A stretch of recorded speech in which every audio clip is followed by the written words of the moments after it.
What's up guys, it's Tommy here and welcome to a brand new Liverpool transfer news update video, and today will be about Manu Kone of Borussia Mönchengladbach, because Christian Falk, a Bundesliga journalist who broke the news that Thiago is signing for Liverpool, he has spoken about the Manu Kone deal, and Manu Kone has agreed personal terms with Liverpool already, and we are negotiating with Borussia Mönchengladbach. But previously Borussia Mönchengladbach was slapping a 30 million euro price tag on Manu Kone, but when they heard Liverpool are interested, and Liverpool have the fourth highest revenue in the world, and they are the fourth most valuable football club in the world, they increased their asking price to around 40 to 45 million euros, which is still a pretty decent transfer. It's like 38 million pounds maximum, and I think for that price even Manu Kone is a great deal. But of course Liverpool want to negotiate the price a little bit, and they want to see whether they can get a little bit of a lower transfer fee. So if you enjoy these kind of videos, make sure to leave a like, subscribe if you haven't already, so you never miss the latest updates around Liverpool FC. Jude Bellingham said no to Liverpool, probably because he wasn't getting the kind of wages that he is getting right now at Real Madrid. And also Christian Falk said that one of the reasons why Liverpool got Jörg Schmatke as the new sporting director on a 3-month short-term deal is that he's very familiar with great big talents in the Bundesliga. And Manu Kone is of course in the Bundesliga playing for Borussia Mönchengladbach. And guess what? What a coincidence! Jörg Schmatke's brother was appointed as one of the directors at Borussia Mönchengladbach very recently. Potentially the new Liverpool sporting director has to negotiate with his brother at Borussia Mönchengladbach. That shouldn't be, in theory, too difficult, and hopefully Liverpool can get this deal over the line, because I think Manu Kone is a fantastic talent. He's a little bit further back in his development than Kephren Thuram, but for 35 million pounds I think it's a great value for money deal. He's only 22 years old, he's 186 centimeters tall, and he is a brilliant player as a defensive midfielder. He can play as a box-to-box midfielder as well, but the defensive attributes are his best attributes at the moment. But Liverpool have to act pretty quickly, because more and more clubs are interested in these kind of midfielders. Apparently Aston Villa and Wolves are also interested in Borussia Mönchengladbach 35 million pound rated midfielder Manu Kone. But Aston Villa already signed Alex Oxlade-Chamberlain and Yuri Tielemans. They are already, of course, both those players were free transfers. They already have a few midfielders in their squad. And I think if it's a choice between Wolves, Aston Villa or Liverpool, Manu Kone would definitely pick Liverpool. And interestingly, both Kephren Thuram and Manu Kone are in a training camp for the Under-21 championships with France. They are both in the squad, and they are apparently pretty good friends as well. And Borussia Mönchengladbach's main sporting director, Roland Virkus, has actually made it clear that Gladbach are prepared to sell Manu Kone. They finished in 12th place, I think, in the Bundesliga, and back-to-back seasons they haven't qualified for Europe, so they desperately need the money coming in order to afford the players, in order to freshen up their squad. And he said that in a Kicker, the news outlet in Germany, that our attitude is well known, the sporting director said of Gladbach. If there are sums, the kinds of money involved that a club like Borussia Dortmund has to think about, then we will do the transfer deals. So if Liverpool offer enough money, then Borussia Mönchengladbach wouldn't want to stand in the way of Manu Kone. But other journalists are saying that Chelsea and Newcastle are also keen on Manu Kone, and that's why I would want Liverpool to do these kind of deals quickly, because at the moment, you know, teams like Arsenal are going for Declan Rice and Moises Caicedo, and Chelsea, Man United, Newcastle, they are all going for these type of midfielders. But if one or two of those very expensive midfielders who are on the market finalize their transfer deals, then the other big clubs who are also looking to sign midfielders, they will turn their attention to Kephren Thuram, Manu Kone and these kind of talents. So Liverpool might have to enter enter a bidding war if they leave it a little bit late to do these deals. So ideally you would want to do these transfer deals as early as possible in the next 2 or 3 weeks. Liverpool surely have did their scouting early, and surely they already know a lot about Manu Kone, his skill sets, and I already made a video about Manu Kone's exact what kind of exact type of player he is, what kind of attributes he has, his stats and everything, his numbers broken down. So make sure to watch that video if you haven't already. But Liverpool have to act quickly if they don't want to lose out on these transfers, or if they don't want to overpay for these kind of players. Because if Chelsea and Newcastle start bidding for Manu Kone as well, then Liverpool might be priced out. Manu Kone is not worth £50 million, but Chelsea or Newcastle could easily pay that without batting an eyelid. So that's the problem that Liverpool face if we wait too long on this to do this deal. And Manu Kone has energy, athleticism, and also the capacity to win duels and to win tackles and to win the possession back from the opposition, and that makes him very good fit for Jurgen Klopp's swashbuckling, heavy metal, counter-pressing style of football that we want to play. But Borussia Dortmund are looking to sign midfielders, Paris Saint-Germain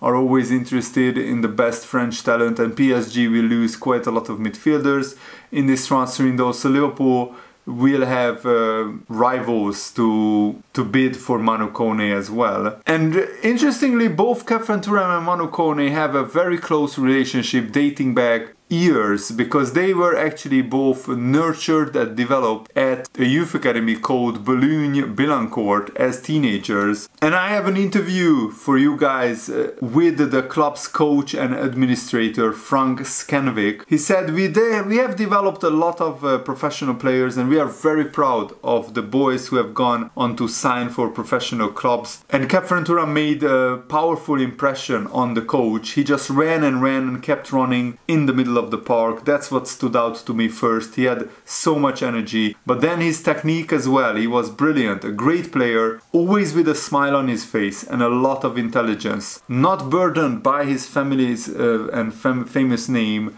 as the son of World Cup winner Lilian Thuram. There was no special treatment for either of these players. We always treated Lilian like a normal parent. We did not want the boy to be impacted by his name. He was just a parent. We were the coaches. The roles were clear. Having a father with so much experience and pedigree in the game would have been important for the development of both Marcus Thuram and Khéphren Thuram. Lilian is a great parent, and his experience in football is helpful. He was cool and strict when he needed to be, but always helpful as well. Always attentive for the good of his sons and the good of the team as well. Manu Kone only spent 1 year with us, the coach continued. I remember a player who was aggressive and very technical on the ball, capable of making powerful forward runs, but he was also smart. He could read the game very well. Like Thuram, he used to run everywhere, from right to left. It was a brilliant side. The pair played at the heart of the midfield three, similar in shape to how they could potentially line up at Liverpool next season. Khéphren played on the left side of the midfield, and Manu played behind him as a holding midfielder.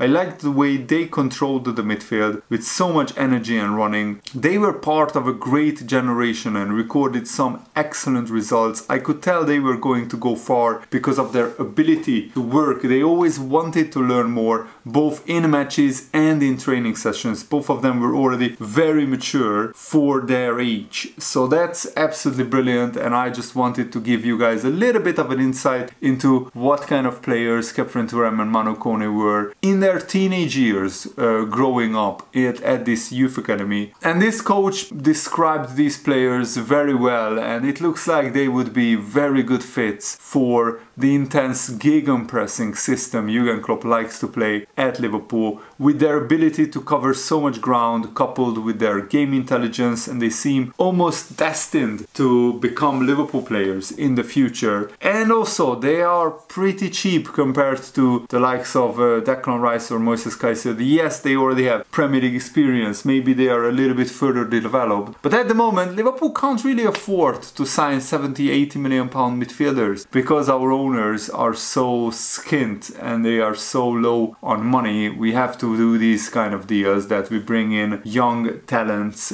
who also have a great future as well. And the coach, their former coach, actually agrees that Liverpool would be a great next step. He said, I think Liverpool is a good direction, perhaps Italy as well. I think they are both ready to make the next step in their careers. With their running, which is important at Liverpool, they would fit in very well. So I'm really encouraged by their former coach talking about Manu Kone and Kefren Turam as well. And James Pearce pretty much confirmed that Liverpool will sign at least one more midfielder, maybe two if we can get the right deals over the line, and one centre-back will be signed, which means that either Matip or Gomez could leave Liverpool in this summer transfer window. 3 quality midfielders and a good centre-back would be a brilliant transfer window. Of course, depending on who we sign, but if they are very talented players, then I'm really hopeful. We are stacked in the attacking department. We have 5 forwards, plus we can put Harvey Elliott on the right wing and we can have others playing the attacking roles. And of course, a right-back cover would be ideal, but you can't find a right-back who can do what Trent Alexander-Arnold does. Slotting in midfield, in attack, and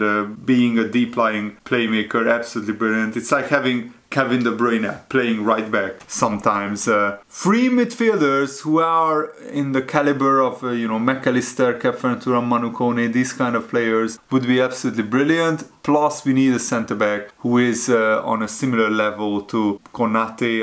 I would say that would be a great transfer window. But if the owners keep under-investing season after season, then Liverpool will not be challenging for the Premier League title again in the future, at least in the next 3, 4, 5 years. Liverpool won't be challenging for the Champions League in the next 3 or 4 or 5 years if Liverpool don't just spend the bare minimum to keep us afloat, because then we will just be a top 4 club. We will be like Man United have been in the past 10 years. Man United fans don't really want to admit, but they have actually finished more in the Europa League places than they were in the Champions League in the past 10 years. I'm not sure on the exact ratio, but they were hovering in and around 4th place. Sometimes they finished 4th, 3rd, sometimes they finished 5th or 6th. And that's not what I want to see happening at Liverpool. But if the owners are not pulling their money out and spend and back Jurgen Klopp, then I'm afraid that's what Liverpool's immediate future holds for us. And that would be very painful, because it would be wasting the last 3 or 4 years of Jurgen Klopp's managerial era at Liverpool, because this would have been such a brilliant opportunity. We went from one of the best teams in Europe and one of the best teams in the world, and definitely one of the best teams in England, to just a top 4 team who are playing in the Europa League right now. I mean, that's a failure in itself, that we let Liverpool to be even in this position in the first place. And now this must be Liverpool's biggest summer since we signed Alisson and Fabinho in one transfer window, and also we signed Virgil van Dijk 6 months earlier. Because if Liverpool don't spend a big amount on new transfers in this summer transfer window, then I'm afraid that Liverpool will just be hoping that we finish top 4 and that's it. And yes, spending 150 million on Jude Bellingham, Liverpool cannot afford to do that. But why not just go after players who cost 35-40 million and sign at least 2, maybe 3 of those kind of players in midfield, plus sign a centre-back. There is absolutely no excuse for Liverpool not to spend at least as much money as Arsenal, Tottenham, Aston Villa, Wolves and all the other clubs. Yes, we can't spend as much money as Man City, Man United or Chelsea, I get that. But we should be spending at least as much as all the other clubs, except Newcastle, who have the richest owners. I mean, none of these clubs, Arsenal, Tottenham, Aston Villa, Wolves, they don't have an incredible revenue. They don't have mega rich owners, yet their net spend bigger than Liverpool's net spend in the past 5 years. What's the excuse for that, FSG? I want you guys to answer that. But of course they won't. They don't listen to fan criticism probably when it's just one or two guys doing it. When it's like a big part of the Liverpool fan base, that's when they would take notice, in my opinion. I just wanted to get this rant out of the way. Let me know what you think in the comments below. Thanks for watching, guys. Hope you enjoyed this. Have a nice day. See you later. Goodbye.